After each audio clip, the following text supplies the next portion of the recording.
Hello, Lady in Blue today. Got a new moon coming up. I had quite a challenging time once, but as we all have, which I won't go into because some of it's so kind of deep. Even I'm having a job to understand it, but I think we are getting a lot deeper. And today I'm talking about, I don't know, parentage really, and it sounds a bit boring, but it's quite a profound thing because I went for a little walk this afternoon and I live near some playing fields and I suddenly heard the sound of a hockey stick. Now, when I was a young girl, I had a private education. I was very, very fortunate and I played hockey. I loved it. It's Bristol Downs, very open space, and I just loved it. And I thought how grateful I was because, well, I wasn't then. I didn't realise then, or probably appreciate then, that my mother, she went to work in a pram shop, I think. You know, my father, he was a pharmacist, but my mum, she had an extra part-time job, and I'm sure it was to pay for my education. Now, mum and I, well, I don't know, we like mums and daughters, we've had our ups and downs, and there are lots of things I wouldn't discuss with you, but it was a difficult relationship, and at the end of the day, I didn't even go to her funeral. And I think she has tried to appear to me several times, and I haven't really been very clean because she yelled at me. She didn't want me, and I said, "Well, right, I'm not going to want you," sort of thing. And so anyway, she's in spirit now, and I just suddenly thought, "Gosh!" I said, "Thank you, Mum. You know, I'm so grateful because if I hadn't gone to this private school, I wouldn't have learned to type." You know, and typing is my thing now. I'm a writer, you know, and all the skills I learned in that school because she went to work, and it must, you know, it was an expensive school. It's not just, you know, uniforms, it's hockey sticks and books and, you know, all the things that go with it. I mean, any parent will know how much it costs to send their child to a private school. My sister didn't have the same gift, if you like, so I think that's a bone of contention. I don't know, but I was the intelligent one. I think. Well, I think I took after my dad. Now, something else, you know, you take after a parent, you wear your parents' mantle. I mean, I can wear my father's image, my father's mantle. I wasn't like my mum at all. My sister's more like my mum. So it's an interesting concept that, you know, you just a sound or something can send you right back, and it can change your perspective in a way, because in this book here, I think I mentioned it before, Celestine Prophecy, he mentions a very good book to read. It talks about the psychology of human nature and so forth, and he talks in there about how it, obviously we choose our parents. That's what, you know, that we choose our parents and they choose us, and it's all, I had to choose my parents for a certain karmic thing I had to overcome. But both my parents, my dad was a pharmacist and quite a clever man. He should have been a doctor really, but he was a communicator, and he used to give talks on winemaking. He used to give lectures. He used to drive all over the country. He's written lots of books, and that's his thing. Mum, on the other hand, wasn't so educated. Well, she wasn't educated at all, because in her day you started school at 15, and you know, and I think she did a lot of travelling with her parents backwards and forwards to Canada, so she didn't get an awful bit much of an education, and I think it always upset her because really could have been quite clever. She was a writer too. She's written a story about her time in Guelph, and she was born in Guelph in Canada. So, but she tried to write it down and she couldn't spell, and she gave up, which is a shame because it would have been a very interesting story, and I found it amongst her things when she died. I've tried to recapture it, but it's not the same because I don't know the full story. So these qualities that our parents have, not necessarily together or the both or the same, but the qualities we take on, they're created. Well, we pick up their qualities, we tune into this energy field, if you like, of the quality of what they have. Of course, both my parents were writers and communicators.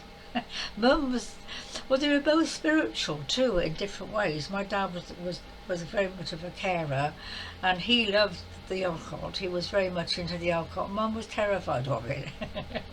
She could have been a medium, but she was very frightened, so she didn't get involved. But my dad did, and he used to go to the you know, the seances and so forth. He used to love it.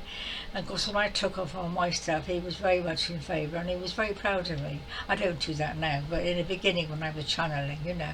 So he was my advocate, and in fact he got some little books printed for me. I wrote a book about how to read your birth chart, astrology, and he got it all printed up for me, you know, at his own expense. I didn't sell much of them, of course, I'm not famous enough, but he went to all this trouble, and he loved communicating and writing, and so I think I'm probably following after him more.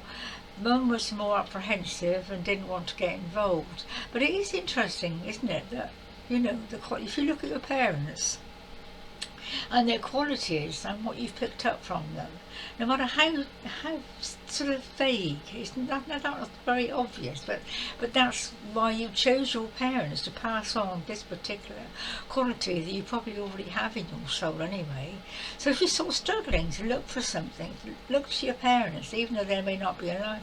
What were their gifts that they passed on to you? Because it's you know, when you watch films and so forth and you see that, and in life, you know, sons and daughters often take after their parents, don't they? You know, a farmer will often produce a farmer's son and so forth. Not always the case, of course. I mean, a lot of children will rebel against their parents.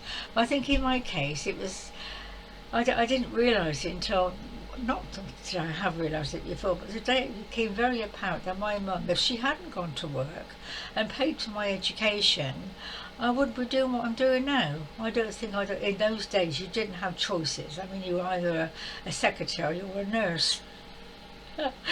I can remember writing an article or having to stand up in class. It was called Class College in Bristol, very posh. And the teacher, Miss Chait, she was called, she wanted me to stand up and read this story out. I was 16 at the time, and I'd written a story about the rain on the windows, and she thought it was lovely. I stood up and I thought, now, if my mother had had any foresight, she would have, I'm not sure I've got it, she would have kept that story and looked into it, or and referred me to perhaps, I don't know, a reporter writing, you know, journalism, something like that. But in those days there weren't so many choices for education. My daughter, she had a huge choice, you know. I suppose she's taken after me, and in fact she teaches mindfulness, and she's a therapist, and she's a very clever girl. She got her doctorate actually. So I suppose she got her cleverness, the intelligence in me, although I never had that sort of education, but I think she probably has taken after me, and, you know, she's followed on with the counselling, and she's quite spiritual, but not in the same way as me. It's a different kind of spiritual, because psychologists don't really go for the spiritual stuff much, although Carl Jung did, didn't he? So I don't know whether she's realised that or whether she would accept it, I don't know. But for me today was like a trigger, really, thinking, gosh, you know, I can see it. You see, the thing is, as you get older, you go back further, and you go back so easily, and it's like it only happened yesterday. It's a bit unnerving, really. You don't feel you've come anywhere. You don't feel, I'm going to check the time. You don't feel you've made any progress because you're still in this space you were then. I think I showed you a photograph last time, didn't I? Me being a 6-year-old. It's like everything is fresh in your mind. It's really peculiar. So it's obviously, it's handy. Not everything you can remember, but some things, you know. So this memory of my mum, it was a walk down a steep hill to the shop, pram shop, and she set off. And I think it was part-time, but she got paid obviously, and that was the money she used in my education. I don't know, I mean, in winter months it must have been, no, they didn't drive in those days, although my dad had a car, but it was all a much more difficult time. One day I ought to do a video on the times then, because they were much more difficult than they are now. You know, the food was different, the living was different, everything was much colder.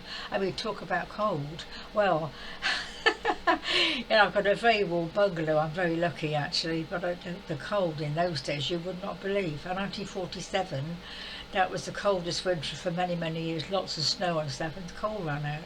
In those days you didn't have central heating, you only had coal, and when the coal ran out, that was it. I mean, we used to have ice on the inside of the windows. No duvets, no carpets on the floors, one little fire probably in the corner of the room, and that was it. And when you hadn't got coal, because of course the coal mines were all freezing over and so forth, and transport. It's a big subject. I won't go to it now as I haven't got time. But all these things suddenly surfaced with this sound of this hockey stick.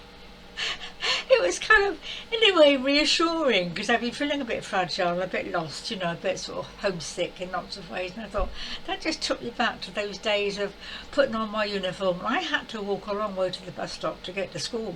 I mean, I had to set off probably about 8 o'clock in the morning. For me, that was the middle of the night. I probably had breakfast, I suppose, and set off. I had to walk through the park, and it was quite a trek to get to the school. And of course it was private school, so we had our rules and regulations. I nearly got expelled twice for being naughty and cheeky and making people laugh. Anyway, darlings, I won't go on too long because I'm a bit fragile today. I've had a very difficult couple of days with no sleep, so I'm fighting a depression really. But that came to me today, and I thought I must pass that on, because I think it will help people to understand their mission, if you know what I mean. And I think my mission is obviously writing and communicating. I haven't quite worked out how it's going to develop. At my age, there's not a lot of time left. Although Dolores Cannon, she was, I think she was 83, 85 when she died. And so, we're in good company. And there's the baby, the lady, Mary Berry, she's 87.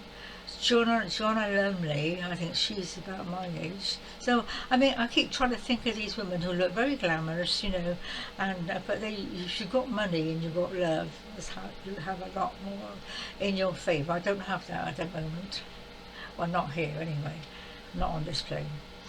Anyway, I'm going to go now then, and just bear in mind that if you have any doubts about what's your mission, look at your parents and what were their gifts they were offering you, and that is something to consider actually. So, okay, darling, best of luck with the new moon in Pisces. A very sensitive moon. Make you be a bit tearful or a bit emotional, but we have to go through it, don't we? So there we are. God bless for now.